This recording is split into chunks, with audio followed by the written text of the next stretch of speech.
For the first 20 years of my life, my worth was measured by a number. How many siblings I had, how many jurisdictions I cleaned, and eventually how many children I would produce for God's army.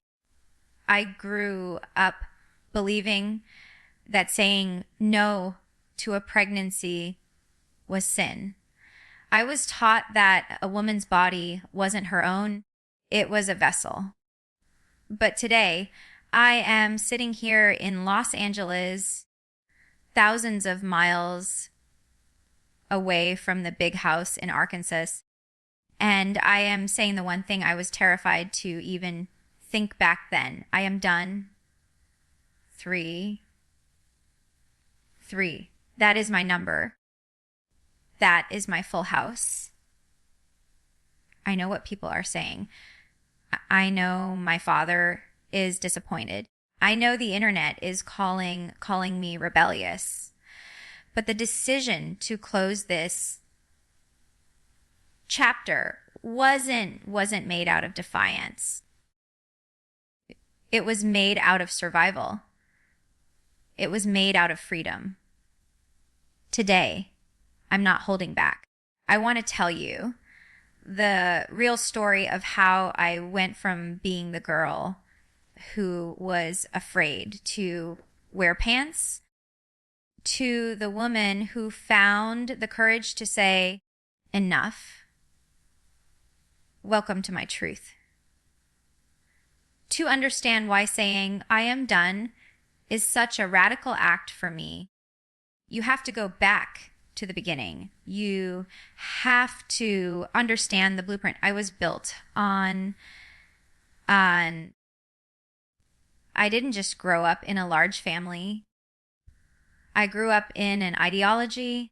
We called it the Institute in Basic Life Principles, or IBLP. But at its core, it was a system of control wrapped in the language of faith.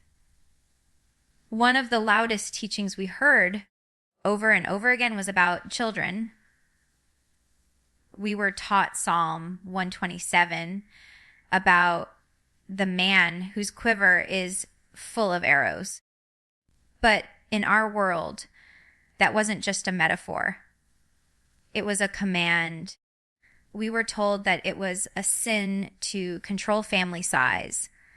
We were told that God opens and closes the womb, and any attempt to interfere with that, whether it was birth control, family planning, or even just saying you wanted to stop, was an act of playing God.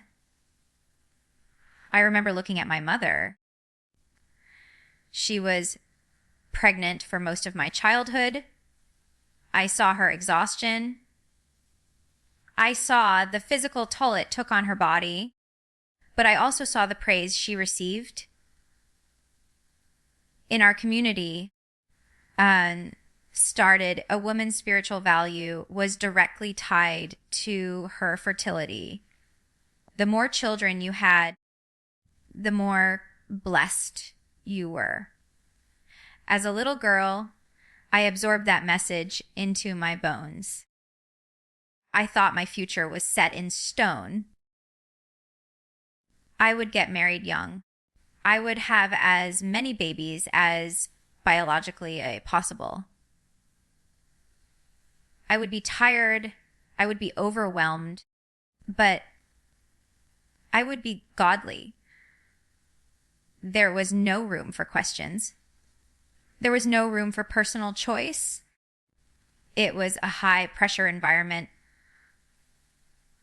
where fear was the primary motivator. I was terrified of stepping out of line. I was terrified that if I didn't follow this exact script, the script of the Quiverfull movement, I would lose God's protection. So the idea of ever saying no more didn't just feel wrong, it felt dangerous. Life Inside the Big House in Arkansas was a production, literally and figuratively. When the cameras were rolling, we were the happy, shiny family. We were the example the world was supposed to follow. But behind the scenes, the pressure to maintain that image was crushing. I was often labeled the rebel by fans because of my facial expressions. I rolled my eyes. I had a bit of an attitude. But inside, I was the most anxious rule follower you could imagine. I viewed God as a strict taskmaster. I thought if I wore the wrong shirt or listened to the wrong music or had a rebellious thought, disaster would strike. This perfectionism extended to how we viewed family life. We were taught that we had to be joyful always. We had to be grateful always. So even if you were drowning in laundry or changing your 10th diaper of the day for a sibling, you had to smile. You had to have a servant's heart.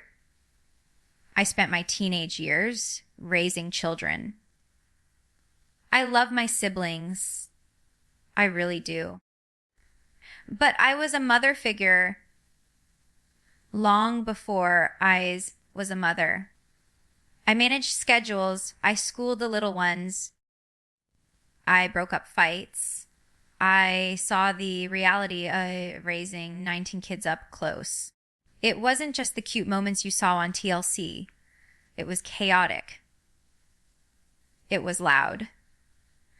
And honestly, it was exhausting.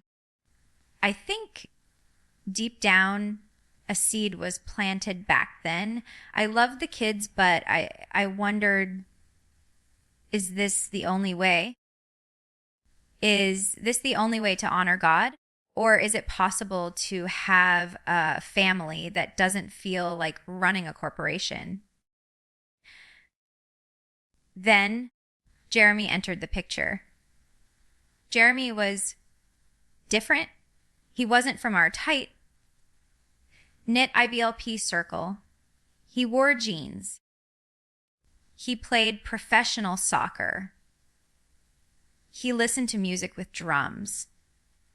He lived in the real world. When we started courting, I was terrified that he wouldn't be good enough for my dad. But Jeremy brought something into my life that I hadn't experienced much of grace. He challenged me. Not in a mean way, but he asked questions. Why do you believe that, Jinger? Is that in the Bible? Or is that just a rule you were taught? One of the biggest conversations we had early on was about family. Jeremy wanted children, of course, but he didn't speak about them as arrows for an army. He spoke about them as individuals to be loved. He talked about stewardship, about having the time and resources to actually know your children. It was a foreign concept to me. The idea that we could make choices, that we could use wisdom. I remember feeling this immense relief washing over me. I realized that marrying Jeremy wasn't just about finding a husband. It was about finding a partner who saw me as a person, not just a baby making machine. He didn't want a brood mare. He wanted a wife. He wanted Jinger. And that was the first crack in the foundation of everything I had been taught. The day we got married was the day I left Arkansas. Most of my sisters settled down within a few miles of the big house. They stayed in the orbit, but Jeremy lived in Laredo, Texas. Moving to Laredo was the first physical step of my deconstruction. There is something powerful about distance. When you are in Arkansas, you are in the echo chamber. You hear the same voices, the same opinions, the same rules every single day. But in Laredo, it was just Jeremy and me. I remember waking up in our little apartment and realizing nobody is watching. There are no cameras. My parents aren't down the hall. We went to a church where women wore pants. We made friends who didn't have huge families. We went to the movies. It sounds so small to the average person, but for me, it was earth-shattering. I realized that the world didn't end because I lived differently. The lightning bolt didn't strike. It gave me the space to breathe. And in that breathing room, I started to ask myself, what do I want? Not what does my dad want, or what does Bill Gothard want, but what does Jinger want? And more importantly, what does God actually want for me? Separating physically from the family was the hardest I had ever done, but it was necessary. I couldn't have found my own voice if I had stayed in the noise of the big house. If Laredo was a step, moving to Los Angeles was a leap. When Jeremy told me he felt called to study at seminary in California, I was excited, but I was also intimidated. LA, the city of angels, the city of everything my parents warned me about. But moving here changed everything. Los Angeles is diverse. It's vibrant. It's a melting pot of cultures and ideas. Living here, I met Christians who were incredibly faithful, yet they looked nothing like the Christians I grew up with. I met mothers who had one child or two children who were pouring their hearts into discipleship and love. I saw that godliness wasn't measured by the size of your van. It was here in LA that I finally bought my first pair of pants. I know the pants story is famous now, but it wasn't about fashion. It was about agency. It was about looking in the mirror and deciding for myself what was modest and what was right. This city forced me to grow up. It forced me to disentangle my faith from my fear.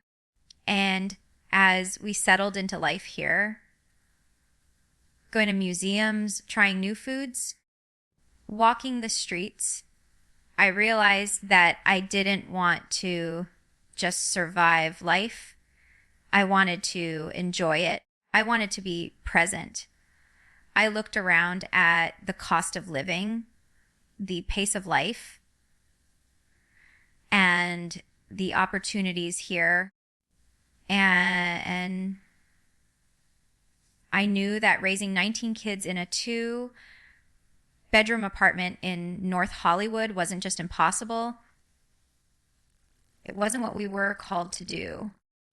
The Quiverfull mindset began to crumble, not because I was rebelling, but because I was finally seeing reality clearly. It sounds silly to talk about pants in a documentary about family planning, but you have to understand the symbolism. In IBLP, clothing wasn't just fabric, it was morality. We were taught that if I wore pants, I was defrauding men. I was causing them to stumble. My body was a source of danger, and skirts were my only defense. When I first moved to Laredo, I remember standing in a store, holding a pair of jeans. My heart was racing. I felt like I was committing a crime. I kept looking over my shoulder, half expecting my dad or Bill Gothard to walk around the corner and condemn me. But Jeremy was there. He just smiled and said, "Try them on. If you like them, get them." Putting on those jeans for the first time, it wasn't about fashion. It was about realizing that my relationship with God wasn't hanging by a thread of denim. I didn't get struck by lightning. I didn't feel less saved. That moment was the key that unlocked everything else. If they were wrong about the pants, what else were they wrong about? If the rule about women must wear skirts was man-made, maybe the rule about women must have as many babies as possible was man-made too. Wearing pants was my first step toward bodily autonomy. It was the first time I said, "This is my body, and I will decide how I live in it." And that thought process led directly to where I am today. Once the thread was pulled, the whole sweater started to unravel. I started digging into the Bible for myself, not the workbooks I grew up with, but the actual scripture. And I found something shocking. Nowhere in the Bible does it say you must have 19 kids to be holy. Nowhere does it say that birth control is a sin. I realized I had been living in a theology of fear, not a theology of grace. I wrote about this in my book, Becoming Free Indeed. I had to detangle Jesus from the cult I grew up in. The IBLP teaching on a Quiverfull is based on the idea that you are building an army for God. It treats children like weapons, like numbers in a political game. But when I looked at Jesus, I saw him loving children as individuals. He stopped for the one. I realized that having 100 children means nothing if you can't mentally, emotionally, and spiritually care for them. This deconstruction was painful. It meant admitting that my parents, who I love, had been missiled. It meant admitting that my childhood was built on a lot of lies. But it also gave me the freedom to make decisions based on wisdom, not obligation. I realized God gave us brains for a reason. He expects us to use stewardship And sometimes good stewardship means saying no to more than you can handle. Then I became a mom. When Felicity was born, my world shifted on its axis. I had helped raise my siblings, but holding your own child is different. The love I felt for her was overwhelming. But along with the love came the weight of responsibility. I looked at this tiny little human and I thought, I want to know her. I don't want her to just be number one of 20. I want to know her favorite color. I want to listen to her dreams. I want to have the energy to answer her questions in my childhood home. With so many kids, it was physically impossible for my mom to have deep one-on-one time with all of us every day. We relied on the buddy system. The older girls raised the younger ones. I knew holding Felicity that I didn't want that for her. I didn't want her to raise her siblings. I wanted her to be a child. That was the moment the decision truly started to form. I wanted to be a present mother, not just a pregnant one. I wanted quality over quantity. And I knew that to give Felicity the life I wanted for her, I had to limit the size of our family. Between Felicity and Evangeline, we walked through a valley. We lost a baby. Miscarriage is something my mother went through and my sisters have gone through. It is a pain that is unique and isolating. When we lost that pregnancy, it brought up so many old emotions. In my old way of thinking, I might have seen it as punishment. Did I do something wrong? Is God closing the womb because I wore jeans? Those old fears tried to creep back in. But Jeremy was my rock, and my faith, my real faith, held me up. We realized that life is fragile. It made us cherish Felicity even more, but it also solidified our resolve to trust God with our family size in a different way. It wasn't about forcing things. It wasn't about hitting a quota. It was about accepting the seasons of life. That loss taught me that I am not in control, but not in the scary way I was taught. I'm not in control, and that's okay. God is, whether the answer is yes or no.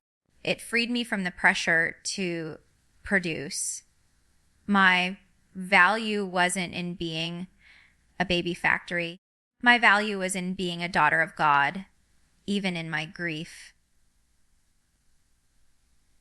Then came Evangeline, my sweet, spicy little Joe, and then our third. When our third baby arrived, our house felt full. It's hard to explain to someone who hasn't felt it. It's a feeling in your gut. I looked around the dinner table. Well, the high chair jungle. And I just felt this sense of completion. We have 3 healthy, beautiful children. We have our hands full, but our hearts are full too. I remember sitting in the nursery one night, rocking the baby to sleep. The house was quiet. Jeremy was in the other room reading to the girls, and I whispered it out loud for the first time. We are done. It wasn't said with sadness. It wasn't said with regret. It was said with peace. I thought about my mom, who had her last babies, Josie, as a preemie in a terrifying emergency. I thought about the toll it took on her body. I realized that stopping now, while I am healthy, while I have the energy to run and play with them, is a gift to my children. I don't want them to have a mom who is burned out. I want them to have a mom who is there. So, looking at my 3 kids, I knew the quiver is full. Not because it has 20 arrows, but because it has exactly the ones God intended for us. There is a phrase I heard 1,000 times growing up. Children are a blessing. And they are. I believe that with my whole heart. But somewhere along the way, the message got twisted. It became more children equals more blessing. It became a math equation. If you have 10 kids, you are twice as blessed as someone with 5. Living in Los Angeles, I started to see a different kind of blessing. I watched friends of mine who had 2 children. I watched them sit on the floor and play Legos for an hour without being interrupted. None. I watched them take weekend trips without needing a commercial bus. I saw a depth of relationship that I craved. I realized that more isn't always better. Sometimes more is just diluted. When you have 19 siblings, you fight for attention. You fight to be seen. I love my parents, but they are only human. There were only 24 hours in their day. I didn't want my children to ever feel like they were just a number in a head count. I want to be the mom who knows exactly what happened at school today. I want to be the mom who can afford mentally and financially to support their specific dreams, whether that's piano lessons or soccer camp or art school. Choosing to stop at 3 isn't about loving children less. It's about loving the ones I have more. It's about giving them the best version of me, not the most exhausted version of me. The conversation with Jeremy about stopping wasn't a one-time sit down. It was a series of late night talks over tea in our kitchen. In the world I grew up in, the husband ruled. The wife submitted. If the husband wanted another baby, the wife had another baby. End of discussion. But Jeremy, he isn't like that. I remember one night I was feeling particularly overwhelmed. I looked at him and said, I don't know if I can do this again. I don't know if my body can handle another pregnancy or if my heart can handle the anxiety.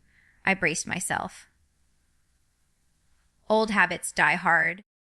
I expected him to quote a Bible verse about duty. Instead, he took my hand and said, Jinger, then we're done. Your health matters more to me than a hypothetical number. He didn't command me. He partnered with me. We talked about our goals. We talked about our ministry. We talked about what we wanted our marriage to look like in 10 years. We realized that if we kept having babies back to back, we would be in survival mode for the next 2 decades. We wanted to thrive, not just survive. That decision was made together. It was the first major life decision where I felt like a true equal. And knowing that he valued my well, being over a cultural expectation, that healed a lot of wounds from my past. I've been open about my struggles with anxiety. It's something I've battled since I was a teenager. In the IBLP, anxiety was often treated as a lack of faith. If you were anxious, you weren't praying enough. So I suppressed it. I pushed it down. But suppression doesn't work. It just makes the explosion later much louder. Becoming a mother triggered a lot of that anxiety. The worry for their safety, the pressure to be perfect, it can be paralyzing. I realized that to be a good mom, I needed to protect my mental health. I needed margin in my life. If I had 10 kids, there would be no margin. There would be no quiet time to pray, no time to read, no time to exercise, no time to go to therapy. I would be running on fumes. Deciding to have no more kids is a mental health decision. It is me saying, I know my limits. Some women can handle 10 kids and thrive. I commend them. Seriously, they are superheroes. But I am not that woman. And for the first time in my life, I am okay with admitting that. I am not failing God by acknowledging my human limitations. I am honoring him by being honest. Let's get practical for a second. We live in Los Angeles. Arkansas is very affordable. You can buy a massive house for the price of a 1-bedroom condo here. My parents built a 7,000 square foot house. That is not happening in North Hollywood. The reality of raising kids in a major city is expensive. Housing, food, healthcare, activities, the price tag is as astronomical compared to Town. We want to give our kids experiences. We want to travel with them. We want to save for their college. If we had kept going, if we had baby 4, Faye 5, Quay 6, we would have had to change our entire lifestyle. We would have had to move out of the city we love. We would have had to sacrifice the quality of life we've built. Some people might say that's selfish. They might say you shouldn't let money dictate your family size. But I think it's responsible. The Bible talks about counting the cost before you build a tower. Well, we counted the cost. We looked at our budget, our space, and our goals. And the math said 3 is perfect. We are choosing to live within our means so that we don't have to rely on anyone else. Not a TV network and not my parents. Once we made the decision, the hardest part was looming over me. I had to tell my parents. Now, I'm an adult. I'm married. I don't need their permission. But the little girl inside me, the girl who spent her whole life trying to please them, she was terrified. I knew this wasn't just a casual update. This was a rejection of their core philosophy.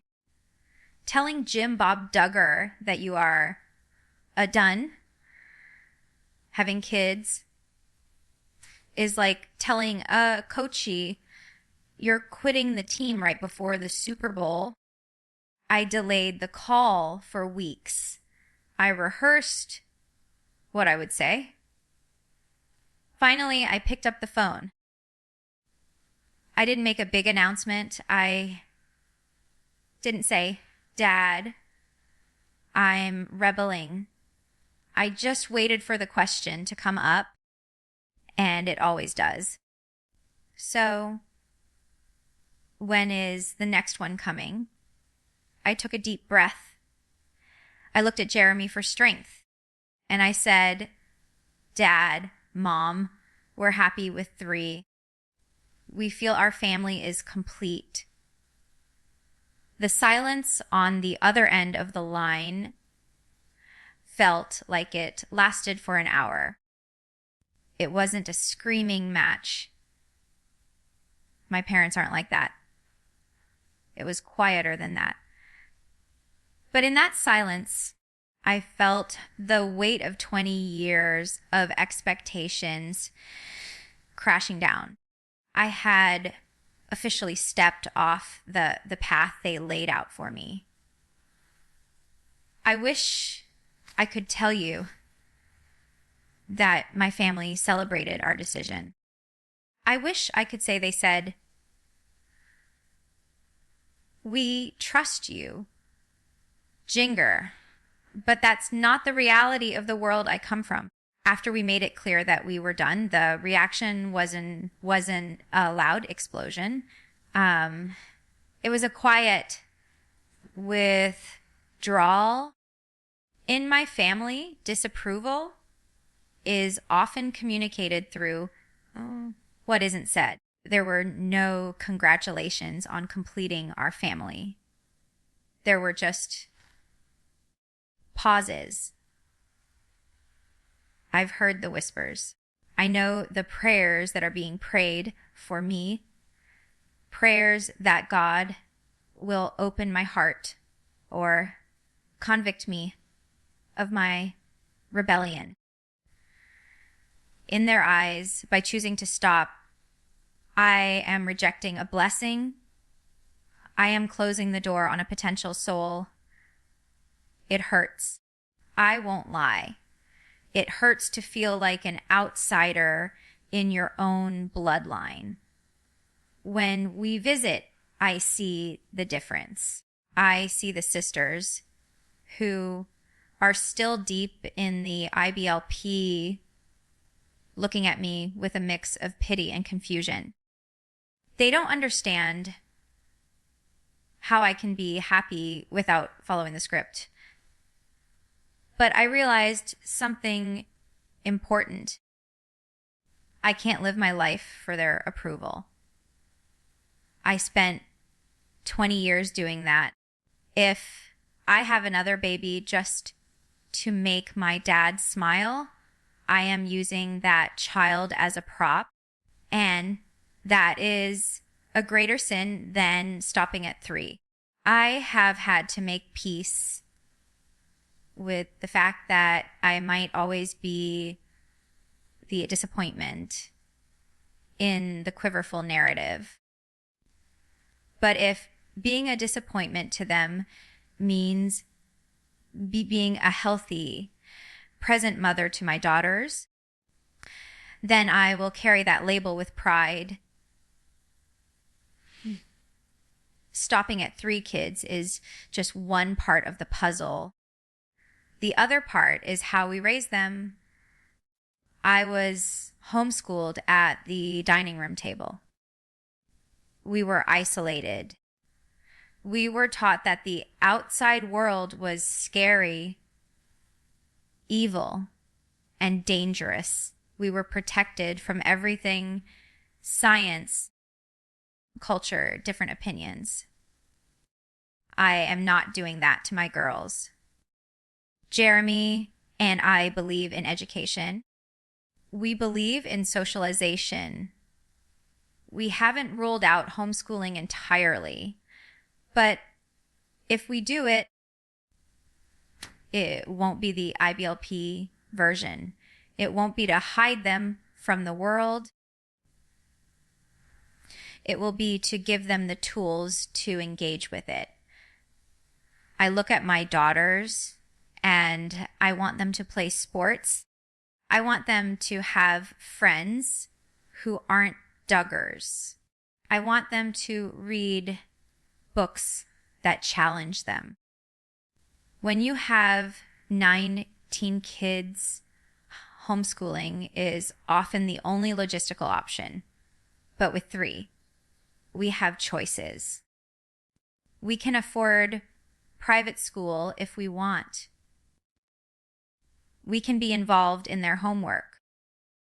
I want my girls to know that they can be anything, not just mothers. If they want to be mothers, wonderful. But if they want to be doctors, artists, lawyers, or soccer players, I want them to have the education to back that up. Breaking the cycle of isolation is just as important to me as breaking the cycle of constant pregnancy. You may have noticed something on my social media. You see the backs of my kids' heads. You see their little shoes. But you rarely see their faces. This is intentional. And it is a direct result of my childhood. I grew up with a camera in my face from the time I was barely old enough to speak. My most awkward moments, my courtship, my wedding, it was all content. I didn't have a choice. I was a public figure before I knew what that meant. I want to give my children the one thing I never had: privacy. They didn't sign a contract. They didn't ask to be famous. Stopping at 3 kids makes this easier. I can control the environment. I can protect them from the paparazzi. Some fans get angry. They say, "We made you famous. We deserve to see the kids." But I don't owe anyone my children. Jeremy and I decided that until they are old enough to understand the internet and consent, their image belongs to them. Not to TLC, not to Instagram, and not to me. I am done with exploiting family life for entertainment.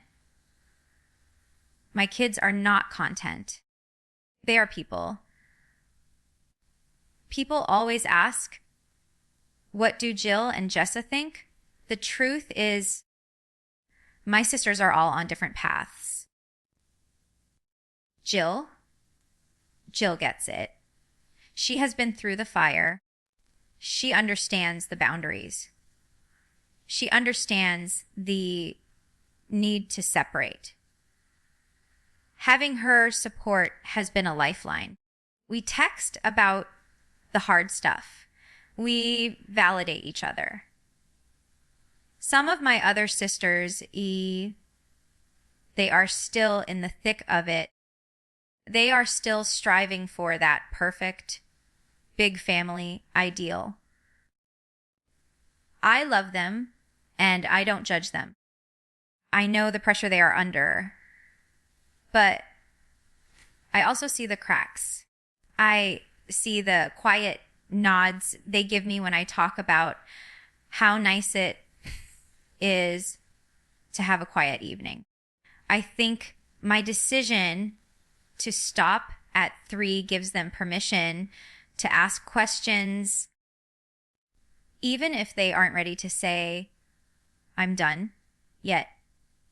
I hope that by speaking out, I'm making it easier for the younger girls. Johanna, Jennifer, Jordan, Josie, I want them to look at my life and see an option. I want them to know that you can love Jesus and wear pants. You can love Jesus and stop at 2 kids.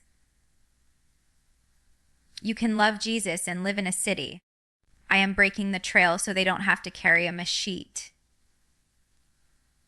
So here we are. I am Jinger. I am a wife. I am a mother of 3. And I am done. Saying those words doesn't feel like a limitation anymore. It feels like a victory. I have spent my life disentangling truth from fear. I have spent years learning that God isn't a taskmaster with a clipboard, checking off how many babies I produce. He is a father who loves me. I look at my life in Los Angeles, the palm trees, the sunset, the chaos of my 3 little ones running in the sand. And I feel an overwhelming sense of gratitude. I am not the woman I was raised to be. I am the woman I was created to be. To anyone watching this who feels trapped by expectations, whether it's your family, your religion, or society telling you that you aren't enough unless you do more, have more, be more. Please hear me. You are enough. Your worth is not a number. Your body is yours. Your life is yours to steward. It is okay to say no. It is okay to change your mind. It is okay to be done. I'm Jinger Vuolo, and for the first time in my life, I am truly free